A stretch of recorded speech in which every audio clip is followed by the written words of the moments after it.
Right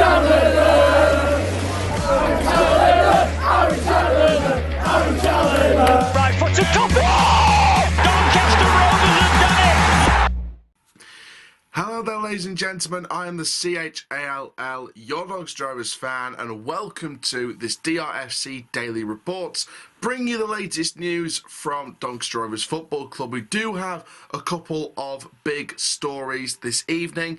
There has already been a Daily Reports today, this morning at midday, talking about Richie Wellens, talking about red flags at the club and choosing the heart over head in terms of managing at the club.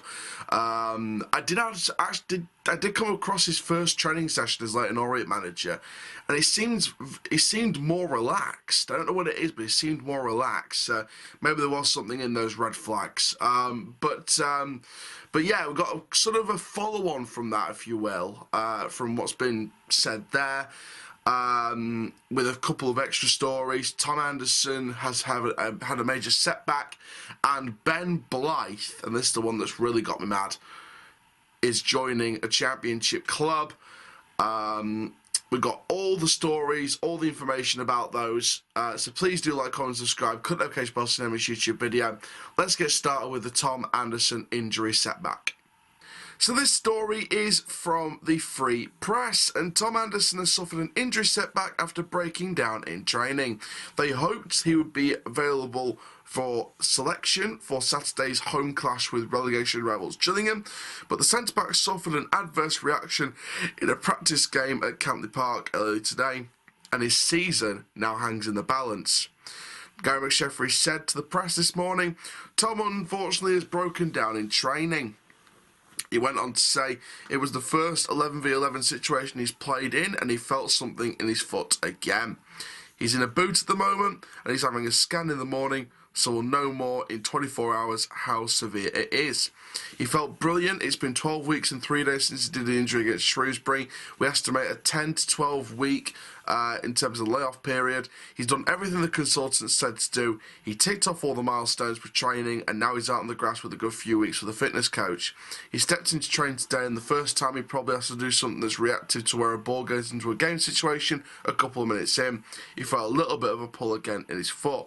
I'm gutted for him. The lads all had a spring in their step to have the captain back, but hopefully it's just a nick of some scar issue. He'll be back in a couple of weeks, but who knows? That would be the best case scenario. Now, Rio Griffiths is also suffering from an Achilles tendon issue and could miss this weekend's game. John Bostock needs match minutes and will play an in-house friendly game next week before being considered for a return to the first team fold. Hawula has returned to full training this week and could return to the squad on Saturday. So, of course, this is a very interesting situation there with injuries, not just Anderson, but other injuries as well. I'm going to share my thoughts on exactly what is going on. So that is the latest injury updates going into Saturday's match. Anderson is the big one, obviously, the big 2-week injury. Well, 2-week, I guess, time strain for Anderson. It's so gutting that he's had a pull on it, and we're looking at possibly another couple of weeks. Bostock, hopefully, fingers crossed, back into the fold soon. Hawula could be back in the fold this weekend. Rio Griffiths, that could be a huge miss. For me, Onabeko brings a lot of energy up front, but I think him alone as a lone striker for me doesn't really work. I think he is better. It works better with a partner. So I think if we're going to play with a lone striker, Onabeko for me isn't the one I'd go with. You've got Agard sitting there with experience in the lower leagues, just waiting to be used. But again, since he's come on, he hasn't shown the goal. He's shown the goal threat a couple of times, but he hasn't bagged his goal yet. He hasn't bagged his first goal at Doncaster Rovers yet. So Agard needs a little bit more time. I'm going to give him a little bit more time. I'm sure other people will give him a lot more time. You know, we're not going to really judge him on the first 6 months because, you know, you're being brought into a relegation situation straight away. So, you know, for Agard, I think that, you know, I sort of judge. I'm going to judge Agard on what he does next season, but the first 6 months are like a test and trial period to see what he does. If there's good signs, good. If there isn't, then we hope that he uses that 6 months to, you know, platform into the next 12 months. So, You know, a bit of a spoiler there for the preview tomorrow, but I'm going to go with probably Agard up front to be on the safe side. So let's get into our second story now, and this is on Ben Blythe and his exit to Swansea City. So, Ben Blythe has been agreed to Swansea City. They've agreed to sell Ben Blythe to Swansea City. He's impressed at the Swans after spending the last month training with the under-23s. A deal is in place for the Leeds-born centre-back to join the Championship club at the end of the season. Rovers boss Gary McSheffrey has confirmed that Rovers will receive a fee, and the agreement includes potential add-ons and a sell-on clause. Blythe made 7 first-team appearances for Rovers after making his debut on the final day of last season against Peterborough United. We don't really want to go over that scoreline again. Now, McSheffrey said Ben's been in with Swansea for about a month and he's played a couple of trial games. He'll be with them for the remainder of the season, training with the under-23s. He's impressed and there is a deal in place for them to sign him and take him into their under-23 programme. I obviously played Ben a few times when I first took over. He's got some good young centre-backs ahead of him in the pecking order here. That's an interesting statement. I'm going to go on about that in a moment. Ultimately, the Championship club are going to buy one of our young players, so we've done something right in developing a player. For me, he still needs a couple of years to develop football to fill out and to be physically ready and robust. I think in the games he's played for us, it's clear to see that he physically wasn't ready for League One football. Ultimately, we can't give him that time and guarantee of game time to have that period to develop. He's going into a Championship club and Category 2 programme that's going to serve him well for a couple of years. At the same time, the club have got a decent deal for him. Now let's share my thoughts on the exit of Ben Blythe. So there we are, Ben Blythe going to Swansea. I think now I've had time to fully analyse this. There's a con to every pro. And, you know, some fans will look at the pros of this. It's a bit of it's some money in for him. We're being honest and saying we weren't going to give him the game time, or he wasn't going to get the game time with people above him. And that's the thing, you know, young centre-backs above him in the pecking order. That says an awful lot. That says an awful lot about his development, that we were not probably going to give him the game time. And he wasn't as high up as... I'm using his name as an example, but it might be up in the pecking order, you never know. But Bobby Faulkner, I think that's a name that immediately springs to mind here, that could be one of the names that, not by his own fault, this is not Bobby Faulkner's fault at all, but I think this is one of the names that has been a factor in pushing Ben Blythe out the door, or one of the factors pushing Ben Blythe out the door. The second factor, obviously, is getting money for him. I think that's clearly what is one of the major factors in this deal, is getting money from him. If you weren't going to give him the game time, get money from him.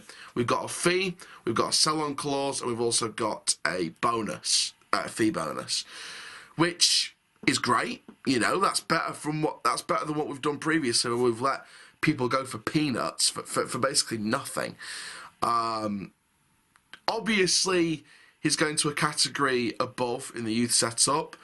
My question is, why didn't we invest? You know, if the Marquise and Whiteman money was coming in instalments, and some of it was to improve the youth facilities, why hasn't our youth category improved, and why hasn't our youth facilities changed? Bit of a question there. Hopefully someone will give me an answer. Obviously, we're still getting instalments from that, so maybe we are on the brink of improving youth facilities. We're just waiting for the next instalment of that funds, but again, we don't know the truth. We don't know what goes on behind closed doors. So yeah, I feel like there's pros and cons with this deal. There is pros and cons with the deal from a Donny Rovers point of view. We are getting money in for him, but we don't know how much we're getting for him. You know, if anyone's got a reported price figure or a rumoured price figure, message me and let me know. Because if it's peanuts, I'll be fuming, especially for a young player. And again, developing our young players, I don't think we are one for... we've had a few come through, a few breakthrough players come through, but we're not really one to develop our younger players as much. You know, they haven't gone on to be legends at the football club. The youth academy players, they've not gone on to be you know, the legend of Doncaster Rovers now. So we haven't really been a youth academy club. So I am kind of sad about it because I wanted Ben Blythe to be one of the ones that we developed. He's going to Swansea City, Championship club. Gives him some good football, hopefully. But again, you know, he looked good against Stoke. Was quite out of his depth against Sunderland. For me, I don't know. I think with Ben Blythe, he wasn't ready for League One at the moment. Maybe he needed an extra year or two to develop. But again, it comes down to maybe if we weren't going to guarantee the game time and the development. So if you can't guarantee someone game time, you can't stop them from moving somewhere else. At least we're not letting them run down their contracts. But again, on the flip side of that, if it's a peanuts amount of money, I'll be fuming, absolutely fuming, because we've got a young player there who could be a great player in the future. So if we've accepted a very extremely low offer for him, I'll be mad. I'll be really, really mad because, and I'm not going to give you guys like a rumoured price tag or anything like that. I'm not going to give you a price tag of what I hoped the figure would be. But if it's very low, if it's lower than what we expect, then sorry, that's another mistake. If it's the right price tag, I'll be like, you know what? We didn't guarantee him the game time. It's the right amount of money. We're getting a sell-on clause for it as well, so we're going to get even more instalments of money coming in from this deal. Fair enough, you know. So I think on the basis, there's pros and cons for this deal. The pros outweigh the cons outweigh the pros. It works either way. So I think this is a one-to-watch kind of thing. Let's just see what happens to him in his career, see how he develops. But there we are, guys. Thank you very, very much for watching this video. Make sure you do like, comment, subscribe. And for now, I am the CHALL. Please like, comment, subscribe. Goodbye.